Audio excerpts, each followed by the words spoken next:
Donc voici la Mersleg, je sais pas comment on prononce, mon anglais est très mauvais.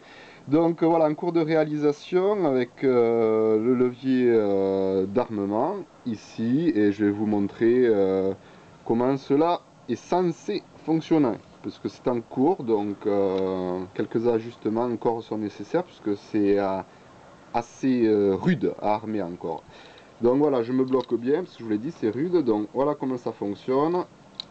Hop, on voit comme sur les vrais systèmes, donc ça descend, ça recule, donc au niveau du design c'est quand même relativement sympathique, hein. Donc on referme, voilà, donc je vais vous montrer de l'autre côté, avec là vous voyez, donc pour l'arrivée des billes, donc hop, on arme, donc la bille se chambre,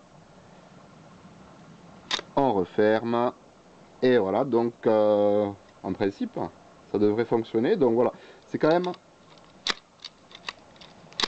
un petit peu rude, comme vous le voyez encore, mais bon, c'est ce qui est original, voilà, c'est sympathique, c'est quand même ce système, quoi, voilà, c'est quand même cool de retrouver un petit peu le même système que sur les vrais Winchester, donc avec le levier qui descend légèrement, la partie en haut qui recule, voilà, donc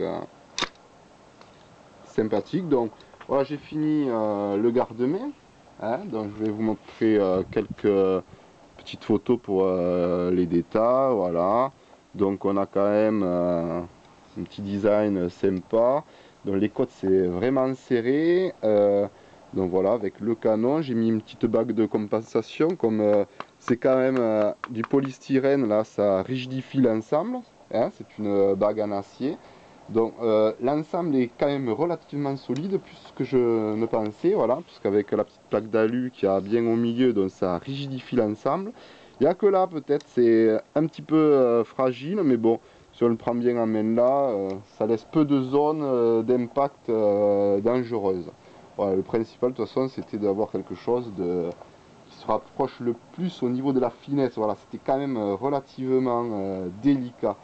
Donc si on regarde bien par rapport à ce que j'ai scié, l'épaisseur par rapport à une vraie ouïe, parce que bon, il y a quand même l'épaisseur de la scie, donc c'est 2 mm plus large qu'une vraie. Vous voyez, donc au niveau de la crosse d'origine, il n'y a pas trop de différence. Donc là, il y aura l'arrivée d'air, bon, ben, c'est en cours tout ça, il y a le tuyau qui passe à l'intérieur. Voilà, donc là, ce sont des petites vis, ça permet, bon, ce sera modifié, on le voit là, elles sont sciées. Ça permet de plus ou moins voilà, redresser le canon et bien l'aligner. Voilà, donc on joue avec cette vis et ces deux vis là. Voilà, ça permet donc qu'il soit bien aligné et bien calé à l'intérieur. Voilà, donc ça c'est pour fixer donc le lanceur avec le corps de la custo. Ah, comme ça bouge pas. Il y a une petite vis là qui est prévue ici. Donc voilà, sympathique. Allez, un petit coup pour la fin parce que c'est sympa et que je pars en vacances. Donc je vais pas progresser. Voilà, hein, je m'arrête. On verra mon retour. Donc voilà. Donc c'est sûr que comme une vraie là j'ai du mal parce que voilà, si besoin de vraiment ajuster encore, ça frotte à ce niveau-là à l'intérieur. Voilà, mais c'est fonctionnel et c'est sympa. Donc voilà, à bientôt.